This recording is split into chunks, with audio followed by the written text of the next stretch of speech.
கர்த்தருடைய பரிசுத்த திருநாமத்திற்கு மகிமை உண்டாவதாக. ஒரு சிறு தியான செய்தி. காலம் கடைசி காலமாய் இருக்கிறபடியினாலே ரட்சிக்கப்பட்ட ஒவ்வொரு தேவனுடைய பிள்ளையும், விசேஷமாக சபையினுடைய கர்த்தருடைய ஊழியர்கள், சபையினுடைய மூப்பர்கள், சபையுடைய உதவிக்காரர்கள், இவர்களுக்கு இருக்கக்கூடிய விசேஷமான ஒரு முக்கிய பொறுப்பு என்பது தேவனுடைய ஜனங்களை சரியான பாதையிலே நடத்தக்கூடியது மாத்திரமல்ல, அவர்கள் அதில் நடக்கிறார்களா என்கிறதையும் அதை நாம் உறுதிப்படுத்திக் கொள்ள வேண்டியது நம்முடைய பொறுப்பாக இருக்கிறது. காலம் கடைசி காலம் என்பதனுடைய அதனுடைய அடையாளங்கள் அநேக காரியங்களை இந்த பூமியிலே நடைபெற்று வருகிறதை நாம் பார்க்கிறோம். நம் கண்களுக்கு முன்பாகவும் செவிகளுக்கு முன்பாகவும் கேள்விப்படுகிற காண்கிற அநேக செய்திகளை காண்கிறோம். அதில் யுத்தங்களும் அதனுடைய சண்டைகளும் குறித்ததான மாத்திரமே நம்மால் கவனம் செலுத்த முடிகிறது. ஆனால் அது நம்முடைய கண்ணுக்கு புலப்படாத பல காரியங்கள் இந்த பூமியில நடந்து கொண்டிருக்கிறது. அதாவது இளம் தலைமுறைகள், அவர்கள் எந்தளவாய் அவர்கள் வீணாக்கப்பட்டு கொண்டிருக்கிறார்கள் என்கிற காரியத்திலே நாம் கவனமாய் இருக்க வேண்டும் என்று கர்த்தர் தாமே அடியனோடு இடைப்பட்டபடியினாலே இந்த தியான செய்தியை உங்களோடு கூட பகிர்ந்து கொள்ளும்படிக்கு கர்த்தருக்குள்ளாக பாரப்பட்டேன். 2 திமோத்தேயுக்கு அப்போஸ்தலனாகிய பவுல் எழுதின 2ஆம் நிருபம், அதனுடைய 4வது அதிகாரம், அதனுடைய 3வது வசனத்தை ஆதாரமாக கொண்டு இந்த சிறு தியான செய்தியை நம் தேவனுக்கு மகிமையாகவும் நம் பிள்ளைகளுடைய எதிர்காலத்திற்காகவும், விசேஷமாக இந்த உலகத்தில் இருக்கக்கூடிய ஜனங்கள் அவர்களுடைய சீரழிவை கண்டு நாம் பாரப்பட்டு ஜெபிக்கிறதற்காகவும் கர்த்தர் தாமே நம்மை நடத்துவாராக. வசனம் இப்படியாக சொல்லுகிறது: ஏனென்றால் அவர்கள் ஆரோக்கியமான உபதேசத்தை பொறுக்க மனதில்லாமல் செவித்தினவுள்ளவர்களாகி தங்கள் சுய இச்சைகளுக்கு ஏற்ற போதகர்களை தங்களுக்கு திரளாக சேர்த்து கொண்டு என்று வேத வசனம் எப்படியாக சொல்லுகிறது. இதற்கு அடுத்த வசனம் கூட, சத்தியத்திற்கு செவியை விலக்கி கதைகளுக்கு சாய்ந்து போகும் காலம் வரும் என்று தீமோத்தேயுக்கு புத்திமதியாக அப்போஸ்தலனாகிய பவுல் சொல்லுகிறார்.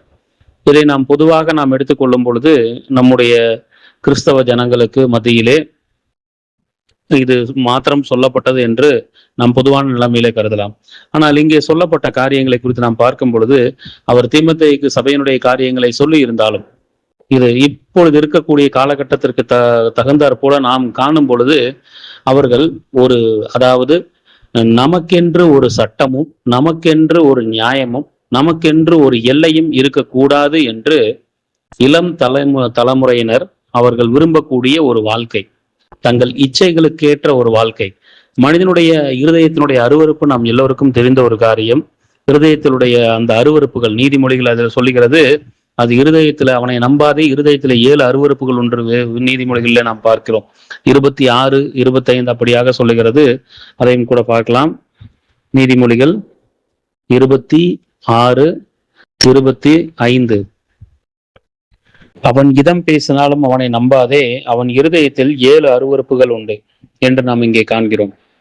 அதாவது இங்கே நாம் தீமோத்தேயுவிலே பார்த்த அந்த வசனத்தில் ஆரம்பித்து அதன் பிறகாக இந்த வசனத்துக்கு வருவோம்.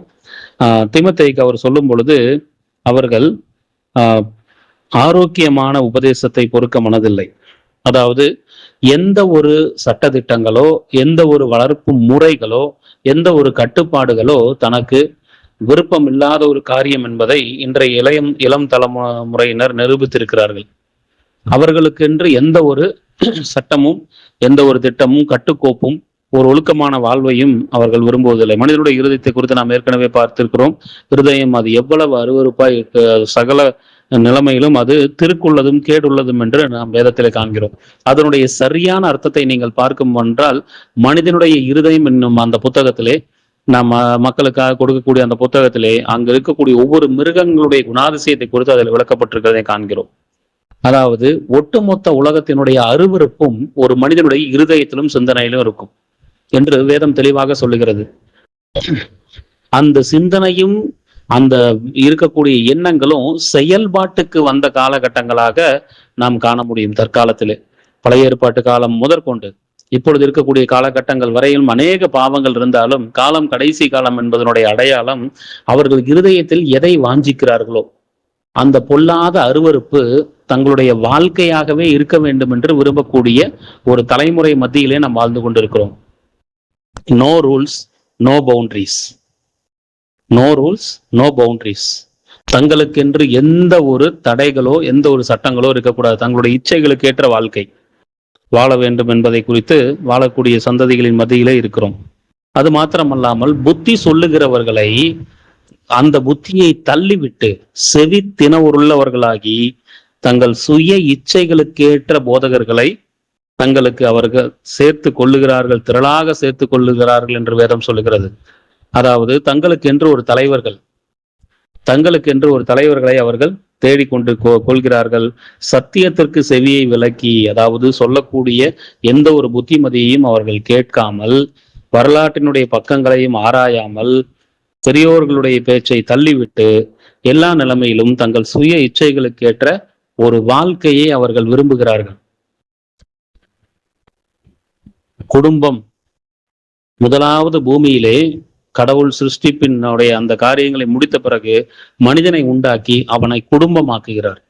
குடும்பமாக்கி அதை ஒரு ஒழுங்காகவும் ஒரு கட்டமைப்பாகவும் கொண்டு வருகிறார். ஆனால் இன்று குடும்பங்கள் எந்த ஒரு கட்டுக்கோப்புகளுக்கும் இல்லாத நிலைமையிலே தங்களை இச்சைக்கு வாழக்கூடிய நிலைமையிலே காணப்படுகிறது. பிள்ளைகளை எதற்காக பெற்றுக்கொள்கிறோம், பிள்ளை எப்படி வளர்க்க வேண்டும் என்று தெரியாத நிலைமையிலே பிள்ளைகளை பெற்றுக்கொள்ளுகிறதும் வளர்க்கிறதுமாக தங்களுடைய பிள்ளைகளை தங்களுடைய இச்சைகளுக்கு ஏற்ப அவர்கள் விடுகிறவர்களாகவும், தங்கள் பிள்ளைகளுக்கு ஏற்ப தங்களுடைய வாழ்க்கைகளை அவர்கள் கட்டமைத்துக் கொள்ளக்கூடியவர்களாகவும் இருக்கக்கூடிய நிலைமையிலே, அதாவது பெற்றோர்கள் பிள்ளைகளின் பேச்சை கேட்கும் காலங்கள் இப்பொழுது போய்கொண்டிருக்கிறதை நாம் காண முடியும். காலம் கடைசி காலம் என்பதனுடைய அடையாளங்களிலே இதுவும் ஒன்று. காலம் கடைசி காலம். மத்தேயு 24:24 நாம் காணும் பொழுது, ஏனெனில் கள்ள கிறிஸ்துகளும் கள்ள தீர்க்கதரிசிகளும் எழும்பி கூடுமானால் தெரிந்து கொள்ளப்பட்டவர்களையும் வஞ்சிக்கத்தக்கதாக பெரிய அடையாளங்களையும் அற்புதங்களையும் செய்வார்கள் என்று வேதம் தெளிவாக சொல்லுகிறது. இங்கே சொல்லப்பட்ட அந்த கள்ள தீர்க்கதரிசிகள், அங்கு கள்ள போதகர்கள், அதுபோல அது மாத்திரமல்லாமல் தெரிந்து கொள்ளப்பட்டவர்களையும், இங்கே நாம் கவனிக்க வேண்டிய முக்கியமான விஷயம் இதுதான். தெரிந்து கொள்ளப்பட்டவர்களையும், விசுவாசிகள் என்று சொல்லக்கூடிய அநேக விசுவாச பிள்ளைகள் இந்த மாயையான உலகத்திலே அவர்களும் விழுந்து கிடக்கிறார்கள் என்பதுதான் இதில் இருக்கக்கூடிய மிக பயங்கரமான ஒரு காரியங்கள். அதாவது ஒரு போலியான ஒரு வாழ்க்கை. உள்ளத்திலே ஒன்று, வெளியிலே ஒன்று, சபையிலே ஒன்று, உலகத்திலே ஒன்று, பெற்றோர்களுக்கு முன்பாக ஒன்று, வெளி உலகத்திலே ஒன்று என்று பிள்ளைகள் வேஷம் போடும் காலங்கள். தங்கள் சுய இச்சைகளுக்கேற்ற போதகர்களை அவர்கள் தேடிக்கொள்ளுகிறார்கள். இருதயத்தினுடைய அவனை இதம் பேசினாலும் நம்பாதே, அவன் இருதயத்திலே 7 அருவருப்புகள் உண்டு என்று வேதம் தெளிவாக சொல்லுகிறது. 7 அருவருப்புகள். இந்த அருவருப்பு என்கிற வார்த்தையானது முழுக்க யாருக்கு அது பொருந்தும் என்றால் பிசாசுக்கு பொருந்தும். அவன் அருவருப்புகளின் நாயகன். அவன் அருவருப்புகளை ஆவலோடு செய்ய தூண்டுகிறவன்.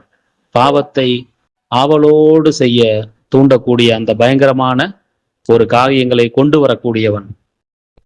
பாவத்தை தண்ணீர் போல பருகுகிறவர்கள். இப்படியாக கூடுமானால் தெரிந்து கொள்ளப்பட்டவர்களையும் வஞ்சித்து என்று வேதம் சொல்லுகிறது. இந்த காலம் கடைசி காலம் என்பதனுடைய அடையாளங்கள் இதுவே. தெரிந்து கொள்ளப்பட்டவர்களும் வஞ்சிக்கப்படும் காலம் இது. தாங்கள் செய்கிறது என்னது என்று அறியாதிருக்கிறார்களே என்று இயேசு கிறிஸ்துவானவர் சிலுவையிலே தன்னுடைய ஜீவனை விடும் பொழுது பிதாவினிடத்திலே வேண்டிக் கொண்ட ஜெபங்களிலே முக்கியமானது ஒன்று இதுவும். தாங்கள் செய்கிறது இன்னது என்று அறியாதிருக்கிறார்கள். பாவத்தினுடைய பயங்கரத்திலே சிக்கி கொண்டிருக்கக்கூடிய இந்த உலக ஜனங்கள், எல்லாவற்றுக்கும் மேலாக இந்த உலக ஜனங்களை மீட்க வேண்டிய விசுவாச பிள்ளைகள், அவர்களும் அந்த பாவத்திலே விழுந்து கிடக்கிறார்கள் என்பது இதில் இருக்கக்கூடிய மிக முக்கியமான கொடுமை. கூடுமானால் தெரிந்து கொள்ளப்பட்டவர்களையும் வஞ்சித்து என்று வேதம் தெளிவாக சொல்லுகிறது. பெரிய அடையாளங்களையும் அற்புதங்களையும் செய்வார்கள்.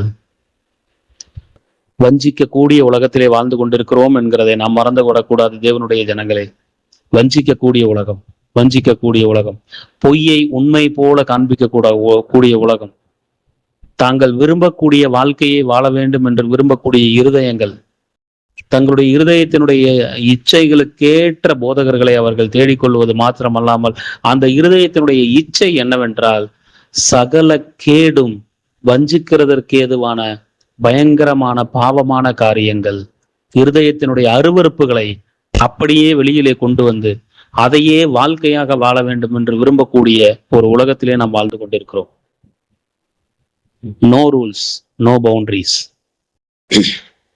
No questions.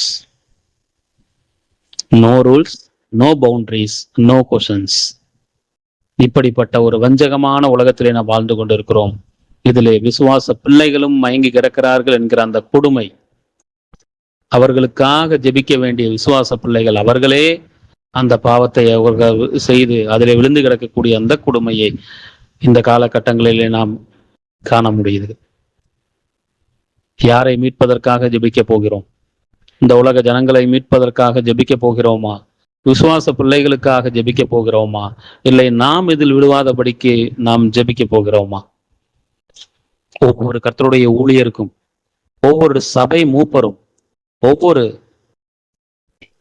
சபையினுடைய பொறுப்பாளர்களுக்கும் இருக்கக்கூடிய மிக பெரிதான பொறுப்பு, தன்னுடைய ஜனங்கள், தன் பிள்ளைகள் சத்தியத்தில் நடக்கிறார்களா என்கிறதை கவனிக்க வேண்டிய பொறுப்பு. சத்தியத்தில் நடக்கிறார்களா என்று. இந்த காரியங்களிலே நாம் கவனம் செலுத்த போகிறோமா? அல்லது மூப்பர் பதவிக்கு அடித்துக் கொள்ளவும், கட்டிடங்களை கட்டிக்கொள்ள அடித்துக் கொள்ளவும், அல்லது கட்டடங்களுக்காக சொந்தம் கொண்டாட அடித்துக் கொள்ளவும், யார் முதன்மை இருக்கையிலே அமர வேண்டும் என்பதில் அடித்துக் கொள்ளவுமாக நாம் இப்பொழுது இப்படியாக காணப்பட்டால் இருக்கக்கூடிய தலைமுறையும் இனி வரப்போகிற தலைமுறையும் அதனுடைய பயங்கரங்களை யார் காக்க போகிறார்கள்? அந்த பயங்கரிலிருந்து யார் மீட்க போகிறார்கள் அந்த ஜனங்களை?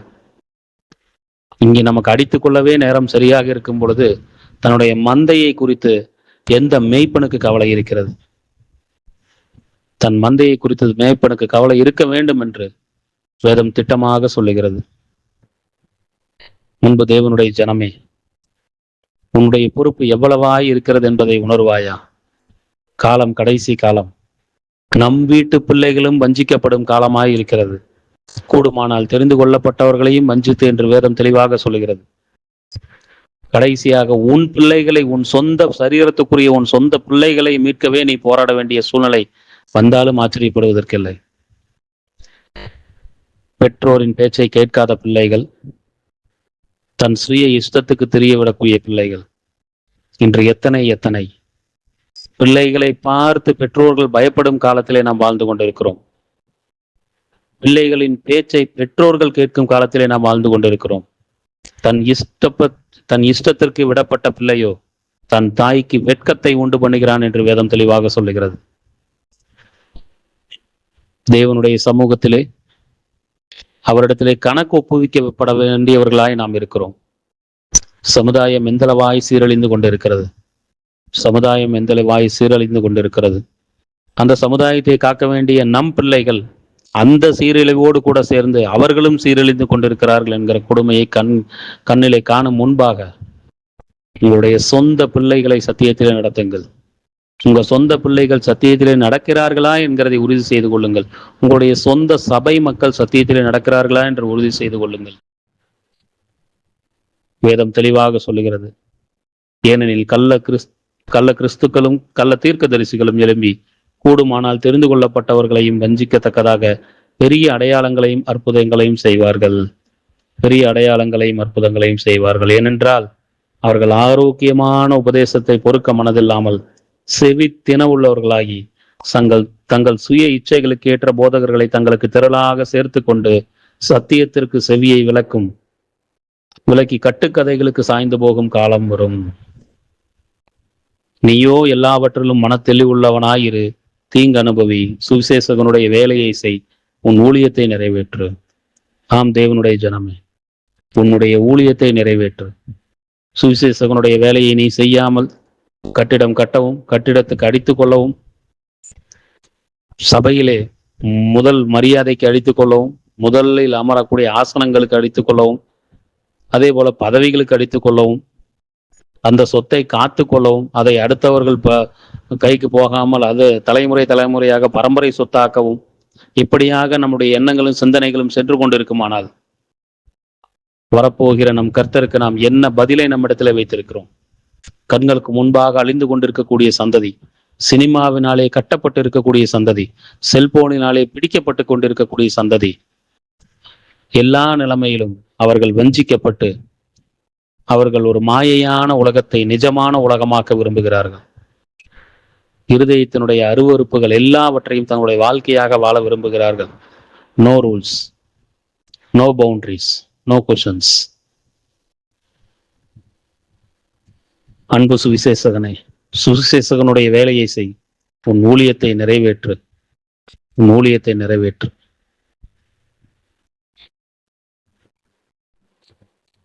நம்முடைய பொறுப்புகள் என்னதென்று நாம் உணர்வோமா? முதலாவது நாம் மனம் திரும்புவோமா? நம் பிள்ளைகளை மனம் திரும்புவதற்கு ஏதுவாக நடத்துவோமா? இருக்கக்கூடிய இந்த சந்ததியை, வருங்கால தலைமுறையை நாம் கர்த்தருக்கு நேராக நடத்துவோமா? கர்த்தர் தாமே நம்மோடு கூட இருந்து நம்முடைய குற்றங்களை உணர்த்தி நம்மை மனம் திரும்புவதற்கு ஏதுவாக நடத்தி தம்முடைய ராஜ்யத்தை இந்த பூமியிலே ஸ்தாபிப்பாராக. தேவனுடைய திருநாமமே மகிமைப்படுவதாக. ஆமேன், ஆமேன்.